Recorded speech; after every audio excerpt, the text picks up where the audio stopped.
All right, this is brain training level 3. Pass levels 1 and 2 first. Let those things be really solid before you come to this level. Here we're adding more neurologic complexity, more difficulty, more ability to customize it for your own training. So pass levels 1 and 2 first, and then have fun here.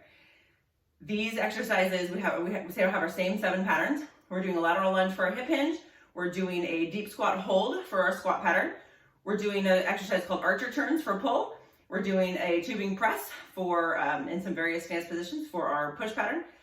We're doing a single leg deadlift with an extra arm position to make it more challenging to the nervous system in our hold section. And then we're doing a Statue of Liberty carry. Of course, to end, we're doing our metabolic step ups. So our lateral lunge has 3 different levels. The first one is a great dynamic warm up. So the first thing is to have your feet really wide. I'm going to change angle here a little bit so you can see feet, because I want you to kind of get a picture of what that looks like. So if my feet are kind of pointing out a little bit, totally fine. I don't want them to be super wide, and I don't really want them facing directly forward or inward. They can be out a little bit. First level dynamic warm up. All you're going to do is bend this knee, keeping the knee over the ankle. This leg stays straight. My chest kind of comes forward, and then I come back up. This is level 1. This is an awesome dynamic stretch. What we're doing here is activating everything on the loaded side. Most of my weight's over here. However, this hip is getting a nice big opening stretch too. I'm practicing pressing my hips back. Remember, this exercise is in our hip hinge category, because as you come into this pattern, your hips go back and it looks a lot like a deadlift. Your hips are coming back as opposed to like your knees coming forward or something else. It's called a lateral lunge, but we want to be hinging the hips back as we go. So level 1, the feet stay stationary. Then you're going to start to step. So if I'm loading up my right leg, I'm going to come back, feet together. This is level 2 within the same workout. But every day you may be different. You may find that some days this feels good, but the next level doesn't feel so good. So you do a few reps at each level. Of course, I'm going to do a few on the other side. If this feels like this is the right challenge, and this is maybe, if it's difficult to land here and accelerate to come back up and stabilize here, if that feels difficult, this is where we are. We want success and challenge at the same time, yeah?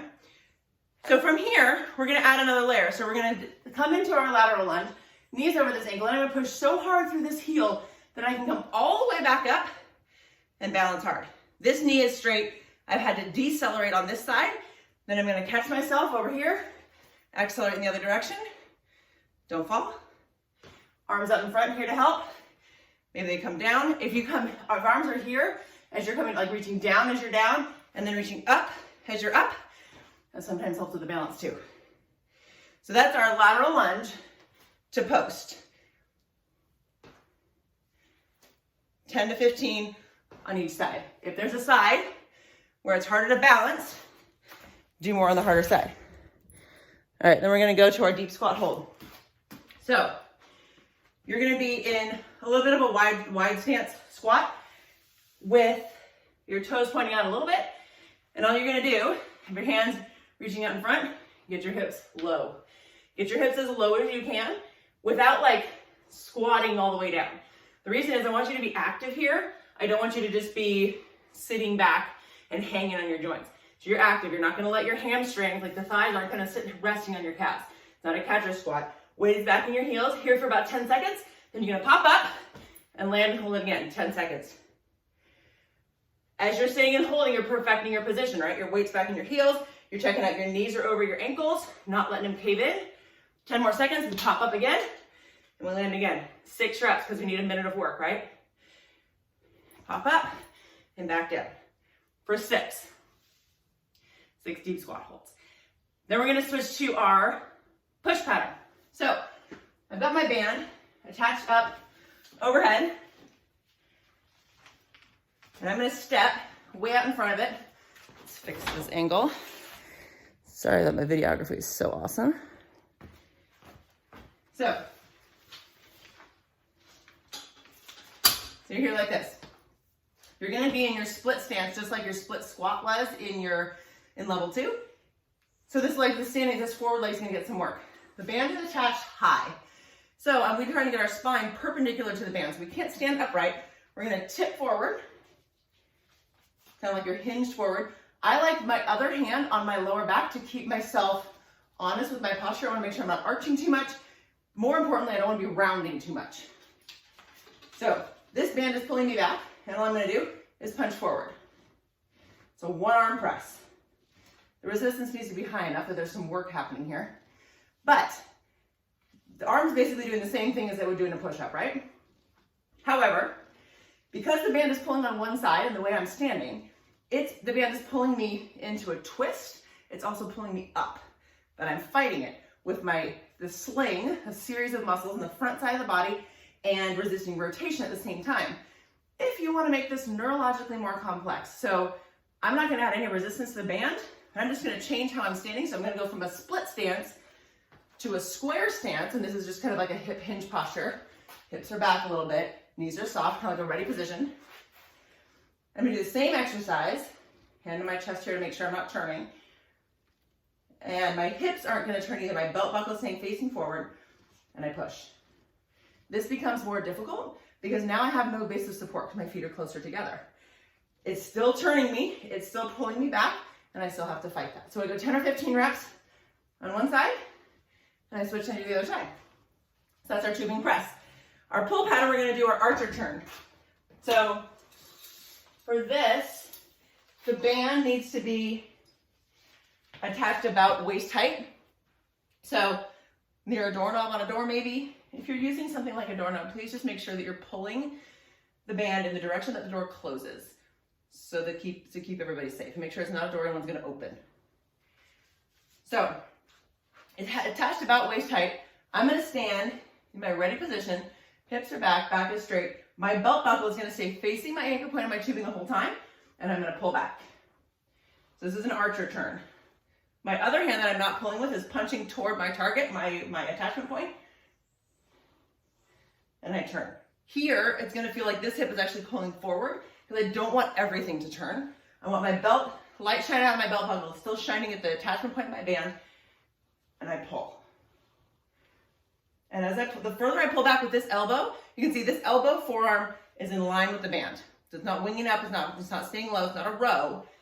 It's a pull the elbow straight back, but I'm also driving this hip forward because I don't want to turn my lower body, right? Just the upper body. And of course we do 10 or 15 on both sides. For our carry, we're doing a Statue of Liberty. So you're gonna take your weight, you're gonna clean it up so it's near your shoulder. Then you're gonna make a solid fist with your other hand. This is important. Tension throughout the rest of the body will allow this lift to go better. So I'm gonna stand with my legs super strong, locked out my knees, my glutes are on, my abs are in, my other fist is solid, and I watch my lifting hand and I press it up overhead. And you can look at it, you can just hold it here, and then you can bring it back down. We're going for a minute with the weight up overhead. Press up, hold. Option then here would be also to carry. Don't have to look at it the whole time, but you do need this tension in your other hand. And it does need to actually be over your shoulder. So again, we're gonna change our camera angle. So if this weight starts to fall in front or behind my shoulder, it actually starts to put more stress on the shoulder. However, if this exercise is done well, it can be an awesome stability exercise for the shoulder. We just have to be gentle with how we do it. So we get up there, fist in my other hand, exhale on the way up. And then as I'm walking, my spine stays straight. I don't let it collapse from here. And I go forward, and I go backward. And we're going for a minute. Of course, if you're using a kettlebell, you always have the option of a bell up. This is a lot more work, a lot more stability required. So just please be careful with yourself. Get comfortable with the racked or more stable position, or maybe using a dumbbell first. But it's always cool to add that extra layer of challenge when you're ready for it. So then we're gonna go into our hold. So it's your Statue of Liberty carry. We do both sides. If there's a side that feels a little harder, spend a little bit more time on the other side.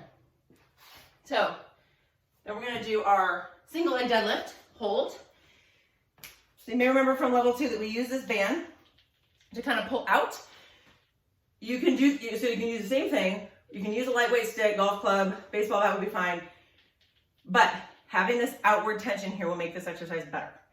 So what we're gonna do is the same single leg deadlift we did before. But here, we're adding something with the arms. So if I'm standing on my left side, my right leg's super straight, my arms are gonna start here, and I'm coming into my single leg deadlift. When I come to the place, it feels like the end of my balance level. So this is where I feel, if I go much farther, I'm gonna lose my balance. My back stays straight. All I'm gonna do from here is raise my arms out front and hold here for 10.